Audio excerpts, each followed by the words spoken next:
Kalian mau kemana? Suara lembut dan dingin itu membuat dua pria mengendap-endap menuju pintu mansion terloncat kaget. Mereka bergeming di balik pintu membelakangi wanita yang hanya memakai kaos polos milik sang suami. Hani, panggilnya dingin kepada salah satu pria yang masih bergeming itu. Hani, panggil Kim lagi dengan intonasi nada panggilannya yang meninggi 1 oktav. Arthur pun dengan terpaksa membalikkan badannya dengan cengiran kaku. Begitu juga dengan Nathan ikut membalikkan badannya dengan wajah jengah. Cepatlah, kita tidak punya waktu lagi, Dude. Kau mau markas kita hancur sebelum kita sampai, decak Nathan malas. Pelankan suaramu, sialan, bisik Arthur geram. Markas? Kim membeo dengan manik yang menyelidik ke arah suaminya. Arthur menarik napas panjang dan membuangnya secara perlahan. Ia mengangguk kepada istrinya. Kami mau ke markas kakak ipar, ada hal sangat genting saat ini. Mungkin markas kami sudah hancur sekarang, ujar Nathan dengan mulut tanpa filteran ini. Aku ikut, sela Kim.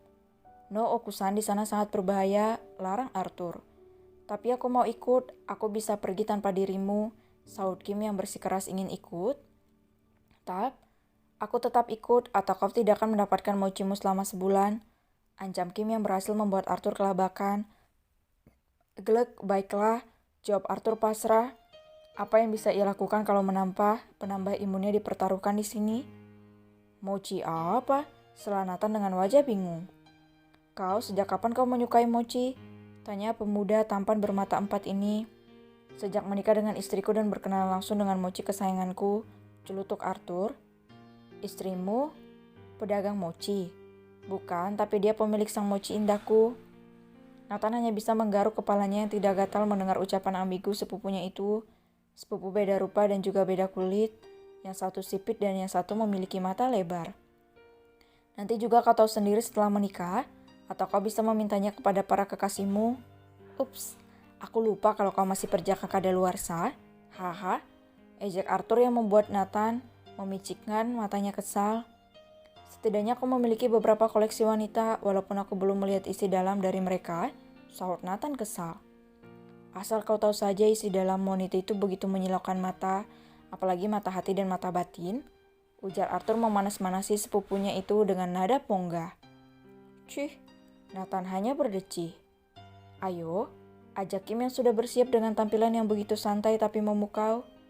Sebuah setelan berwarna hitam, celana panjang jeans hitam, dan sebuah tank top yang memamerkan perut ratanya yang akan dilapisi jaket kulit yang berwarna hitam dan sepatu hitam juga.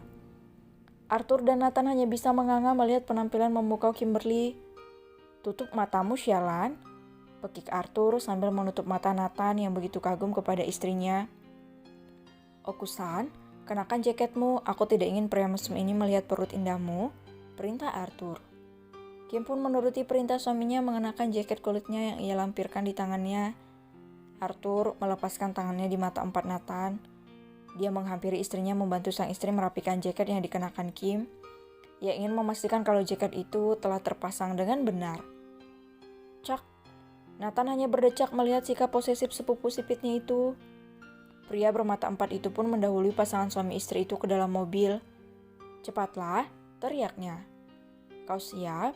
Seru Arthur setelah memberikan kecupan di kening sang istri. Siap, sahut Kim yakin.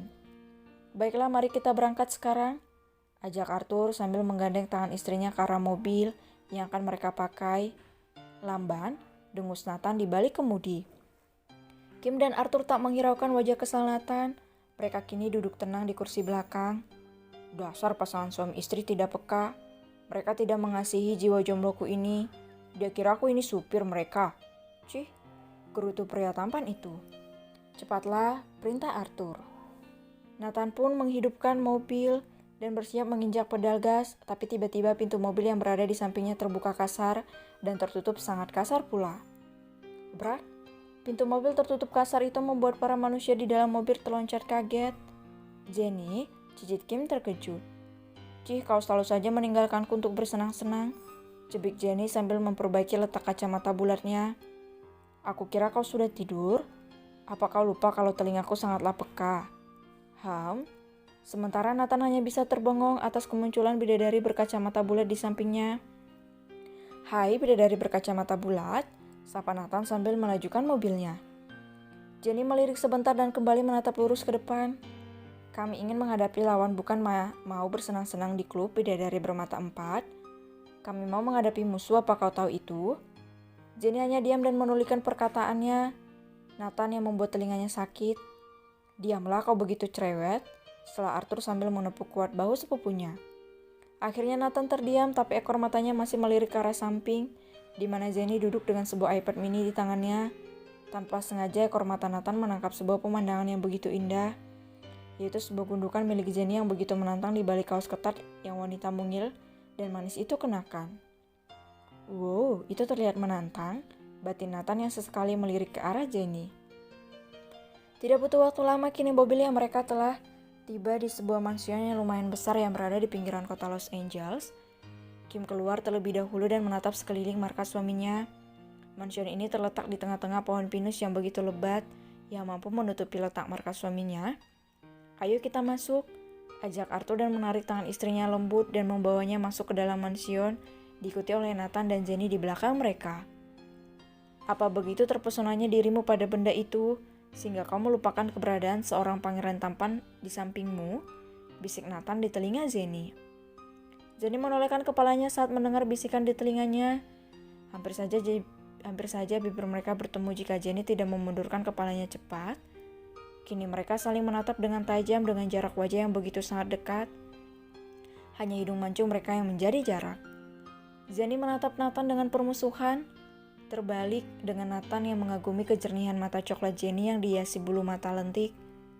Kenapa kau menutupi mata indahmu dengan benda ini? Bisik Nathan lagi di atas wajah Jenny. Ia menyentuh kacamata bulat milik Jenny dan sengaja menghembuskan napas segarnya di atas wajah wanita datar di hadapannya.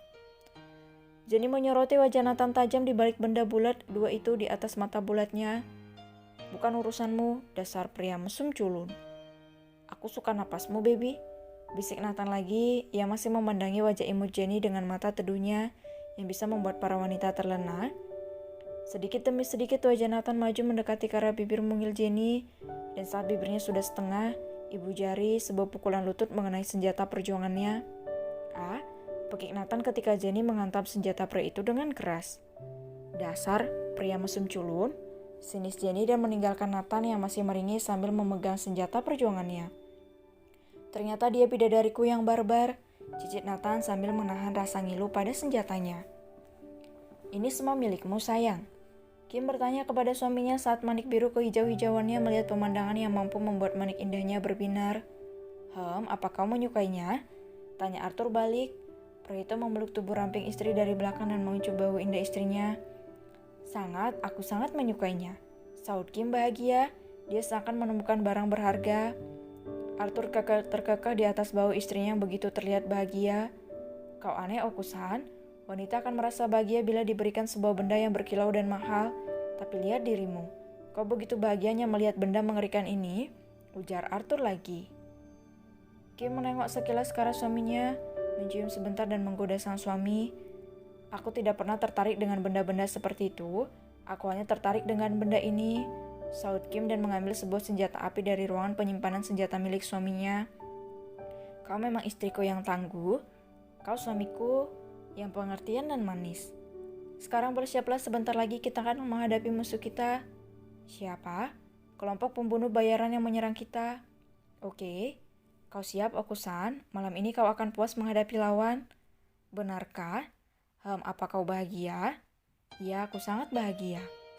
Mereka pun tertawa sambil bersiap memilah beberapa senjata untuk mereka gunakan melawan musuh para geng pembunuh bayaran yang sudah berani mengusik mereka.